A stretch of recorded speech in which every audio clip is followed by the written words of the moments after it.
Part 2. Porn, what does it do?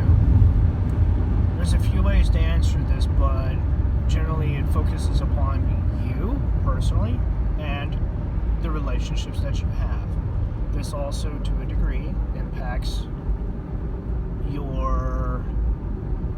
How do I put this? It impacts the way you deal with situations, challenges, and basically anything else in your life. There's a lot that you can apply this to outside of relationships, but it's generally how you do things. This isn't easy, and frankly, it's hard to see unless you know exactly what it is you're looking for. Consequences are also something people naturally avoid. Consequences are both good and bad. It's basically a reaction to what you did or what you said, and in some rare cases, what you think. That usually applies to what is spiritual and, to Christians, biblical, with, you being accountable for your actions, you being responsible, all of that. Because there's some people who believe, and this is worth noting, that you're responsible for your thoughts as well as your actions and your words. I guess there's some credence to this because of everyone having a conscience. I'm not going to go down that trail. I'm just going to stick to this point of porn and what does it do for this video. It affects you and affects your relationships. In short, just keeping it short. It changes you, and I will add this is very important. It swaps reality with a lie. Now, don't get me wrong, fantasy is another way to look at this. Swapping reality with fantasy is awesome for a certain point, but if you are living in fantasy, there's a certain term for that, but it's generally unhealthy because it's like you're living in a dreamland. It's not real. You're not living in reality, and your needs, your issues, they just get worse. That's kind of a problem. When things just get worse and you're living in a little bubble, there's a lot of things that just get worse. But I was thinking about this, and this is important enough, but I am trying to simplify it.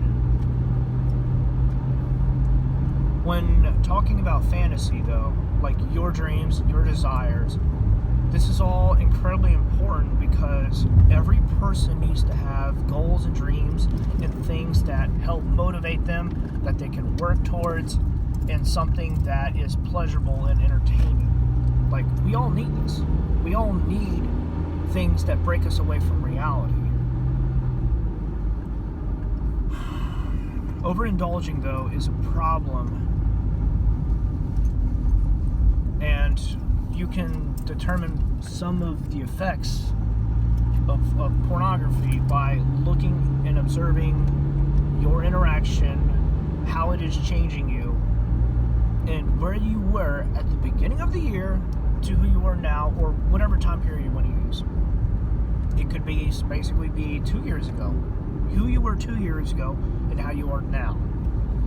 In a very real sense, somewhere someone pointed this out to me, or to a group that I was in. I don't remember which.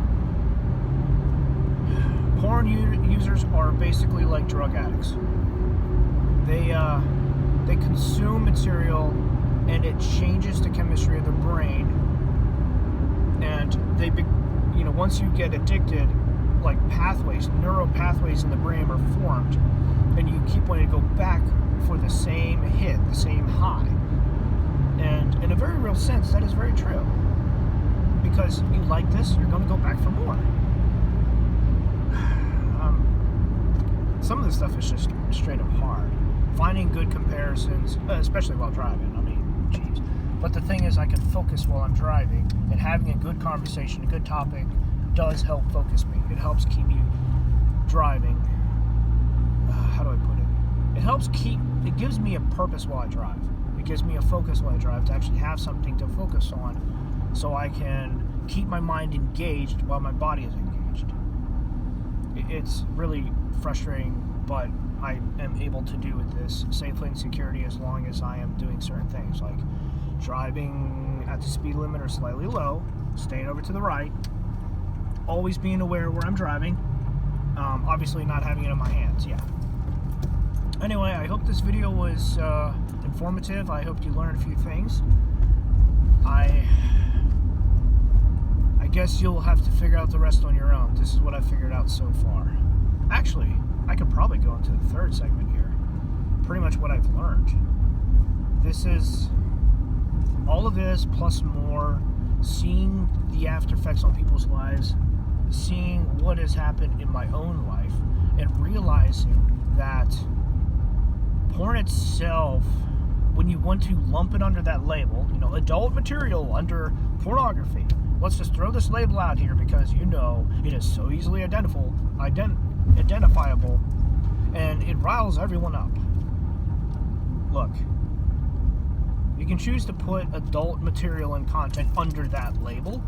You could also choose to put it under something like fantasy. You could choose to put it under a few other labels if you want. How you categorize it is important, though, because it helps you figure out how you're viewing this. How you view adult content is incredibly important.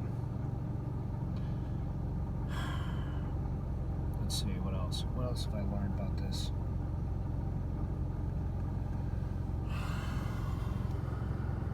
There are good influences and bad influences as well. This is going to touch upon basically intimacy versus what is public. What is intimate, what is private, what is personal, and what you are allowing the world to see or other people to see as well. This isn't easy, and you kind of have to do a self-examination to see where all of this impacts you in your life. But it is well worth it, because you will find some things you have not seen before. You will be able to fix